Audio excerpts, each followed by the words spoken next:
السلام علیکم بچوں. آج ہم سیوکس کا پہلا لیسن پڑھ رہے ہیں، اپنے دستور کا تعارف. چاہیے پہلے کچھ دیکھتے ہیں کہ گزشتہ جماعتوں کی شہریت کی کتاب میں ہم نے قوانین کی ضرورت کے بارے میں بہت سی باتیں سمجھ لی تھی، جیسے کہ خاندان، اسکول یا اپنے گاؤں یا شہر کا کام کاج باقاعدگی اور آسانی سے چلانے کے لیے ہم قوانین اور ضابطوں پر عمل کرتے ہیں. ہر خاندان میں قوانین نہیں ہوتے، لیکن خاندان کے افراد کو آپس میں کیسے رہنا چاہیے اس کے لیے کچھ ضابطے ہوتے ہیں. اسکول میں داخلے، یونیفارم، پڑھائی کے سلسلے میں قوانین، بہت سے مقابلوں کے بھی ضابطے اور قوانین ہوتے ہیں. ہمارے گاؤں یا شہر کے معاملات بھی تو قوانین کے مطابق چلتے ہیں، اسی طرح ہمارے ملک کے معاملات بھی قوانین کے مطابق چلتے ہیں. جیسے کہ خاندان ہے، اسکول ہے، گاؤں ہے یا شہر کے قوانین محدود نوعیت کے ہوتے ہیں، لیکن ملک کے قوانین یا ترمیمات شق وسیع نوعیت کی ہوتی ہیں. اب یہ ایک سوال پیدا ہوتا ہے کہ یہ قوانین کون تیار کرتے ہیں اور ان قوانین پر کیوں پیرا ہونا پڑتا ہے.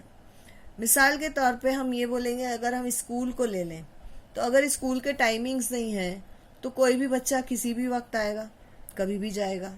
اسی طرح سے اگر اسکول میں یونیفارمز نہیں ہیں تو بچوں کے اندر بھی ڈسپلن نہیں آئے گا. تو جیسے قوانین جو ہے وہ ہر ایک کے لیے ضروری ہوتے ہیں، اس کے بغیر ہم گزارا نہیں کر سکتے. اسی طرح کھیلوں کے بھی اپنے جو ہوتے قوانین ہوتے ہیں. اب ہم دستور کا مفہوم اور اس کے بارے میں کچھ پڑھتے ہیں.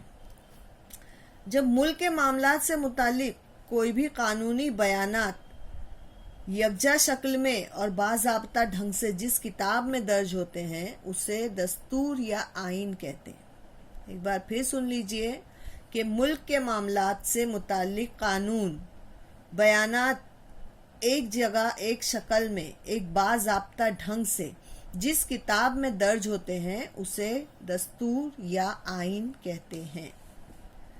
اب یہ دیکھتے ہیں کہ کون بناتا ہے، کیسے تشکیل ہوتی ہے. تو عوام کے ذریعے منتخب کردہ نمائندوں پر مشتمل حکومت تشکیل پاتی ہے، اور حکومت کو دستور کے مطابق ہی ملک کا کام کاج چلانا ہوتا ہے. جو اس دستور میں یا اس کتاب میں جو درج ہے، جو آئین کی کتاب ہے، اس کے حساب سے ہی چلانا ہے. حکومت کے قوانین اگر دستور کے مطابق نہ ہو تو سپریم کورٹ اس کو منسوخ کر دیتی ہے. مطلب اگر ہم کر رہے ہیں تو کچھ بھی اپنے مرضی سے ہم کوئی بھی قانون نہیں لا سکتے، جو وہ قوانین کی کتاب میں ہونا ضروری ہے، آئین میں ہونا ضروری ہے. اور اگر ان کیس کچھ ایسا ہوتا بھی ہے غلط تو ہم سپریم کورٹ کو رجوع کر سکتے ہیں، اور سپریم کورٹ جو ہے اس کو منسوخ کر سکتی ہے. ابھی NRC اور یہ سب CAA سب چل رہا تھا نا بچوں، تو اس میں بھی سپریم کورٹ میں لوگوں نے اپنی وہ دائر کیے ہوئے مقدمے کہ ہم کو جو ہے یہ نہیں چاہیے. بات سمجھ میں آئی؟ چلیے اب دستور کے قوانین کے موضوعات دیکھتے ہیں. موضوعات مینس اس میں کیا کیا چیزیں ہیں، مندرجات ہیں.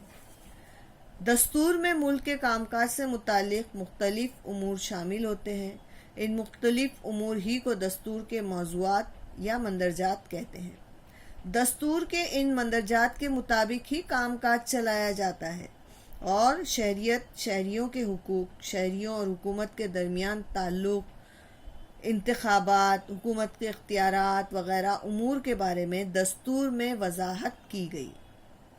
یہ بات سمجھ میں آئی آپ کے کہ جو کتاب میں درج ہے اسی کے حساب سے، اسی کے مطابق ہی ملک کا کام کاج چلایا جاتا ہے.